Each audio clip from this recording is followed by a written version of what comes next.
Fish fingers with a delicious chip butty. The secret of a good chip butty is in the potato. Now, these are Desiree potatoes. One of my first ever jobs was working in a chip shop. I used to put sacks and sacks of potatoes into the rumbler, which was then the potato peeler, all day long.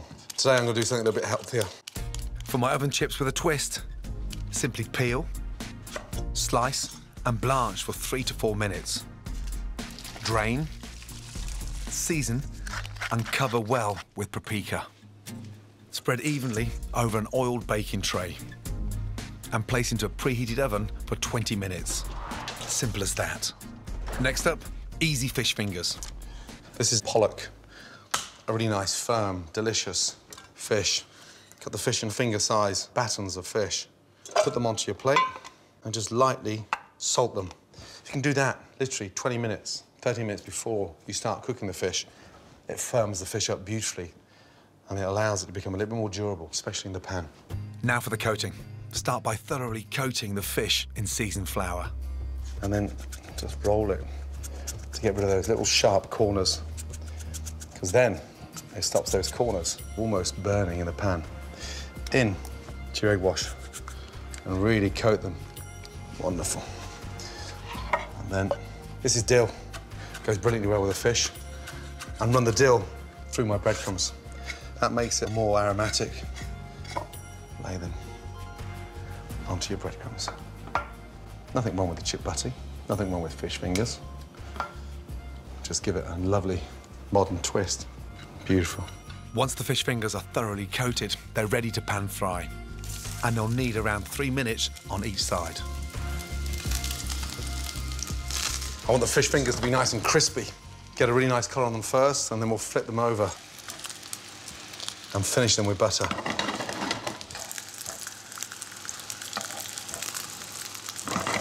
Bring the heat up into the pan. A nice little knob of butter. That'll work wonders with the breadcrumbs and the dill. Nice and carefully. Take them out. They look and smell incredible. So nice and crispy. Now to assemble my chip butty, starting with buttered, thick, crusty bread. Get a slice of bread. Mop up that amazing flavour. On. Slice in half. Never slice in an angle. My mouth is salivating. Beautiful. On with the chip butty. There's one thing missing, and it signifies that I've never forgotten the joy of comfort food. But my God, that makes me feel like a 9-year-old. Now, excuse me for one moment, will you? I want to stuff my face.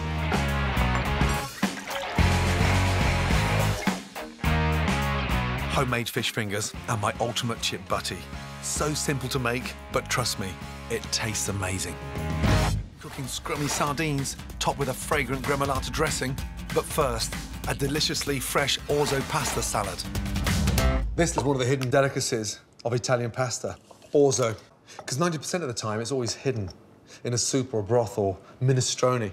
And it looks like large grains of rice. But once they absorb that water, they double in size. It's a pasta that needs a lot of help. Season it nicely, pinch of salt, a splash of extra virgin olive oil, fresh bay leaf, into the boiling water. And that bay leaf really helps to flavour the pasta. Give it a little pan, a turn left and right. That stops any pasta sticking to the bottom. And the secret behind cooking any pasta is having a nice, gentle, rolling boil. And you just have the gas up where the outside of the pan is just rolling, and all that orzo is tumbling over each other gently. Boiling pasta rapidly tends to destroy the outside texture. It doesn't take the marinade or the vinaigrette or the sauce. For the dressing, Parmesan, twist of fresh pepper, the zest of the lemon. Squeeze your lemon in there through your fingers to catch all those seeds. Bring that together with some extra virgin olive oil. Pine nuts taste delicious. Toasting them just elevates them. After 8 minutes, my orzo is perfectly al dente. Drain it, a little bit of cold water through it slows the cooking process down, but stops it from going mushy. It's the size of pumpkin seeds now.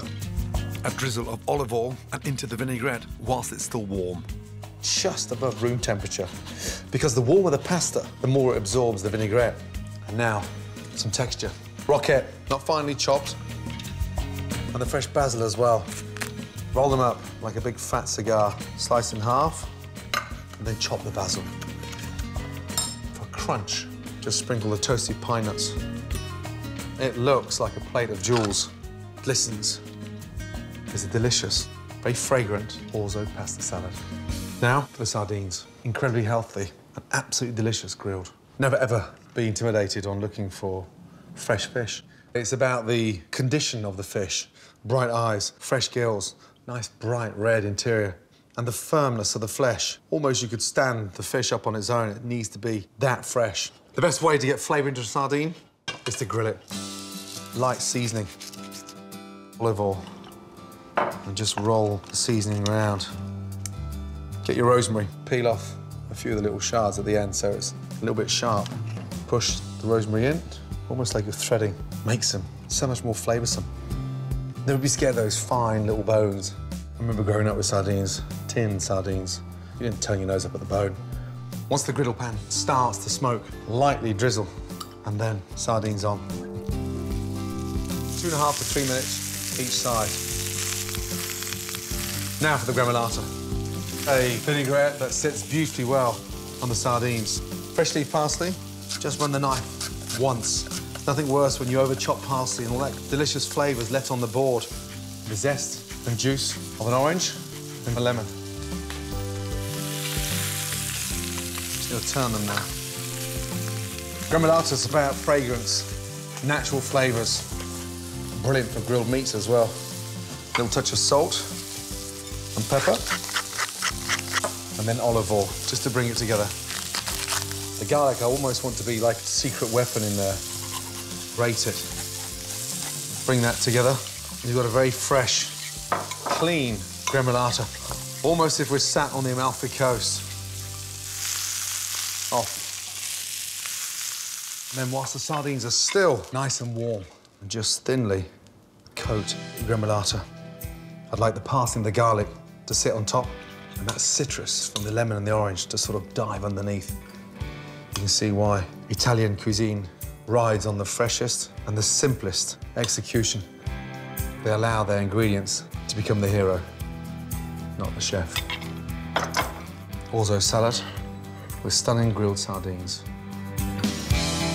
Wherever you eat this dish, it will fill your senses with the sun and the sea of the Mediterranean. Delicious.